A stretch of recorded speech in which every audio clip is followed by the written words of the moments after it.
ഇന്നത്തെ ഊണ് ബർത്ത്ഡേക്കാരന് ചോറ് വിളമ്പി കൊടുക്കാൻ വേണ്ടി പോകുകയാണ്. ചോറ്, പിന്നെ ഇത് അച്ചാറ്, കടുമാങ്ങ അച്ചാറ്, വാഴച്ചുണ്ട് തോരൻ, പയറ് മെഴുക്ക് വരട്ടി,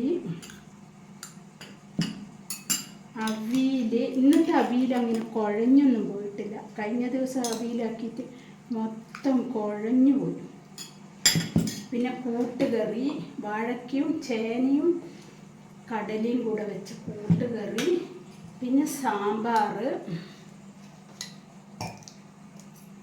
മുരിങ്ങക്കൊലത്തിന് സാമ്പാർ, പിന്നെ ഇത് രസമാണ്. രസം ഇത് ആവശ്യത്തിനെടുത്ത് ഇതാക്കിയാൽ മതി. രസം വേണം കിട്ടാൽ മതി. ഇത് നമ്മുടെ സ്പെഷ്യൽ അടപ്രഥമനാണ്. അത് ചോറ് തിന്ന് കഴിഞ്ഞിട്ട് കഴിക്കാം. എന്നാൽ കഴിച്ചോ.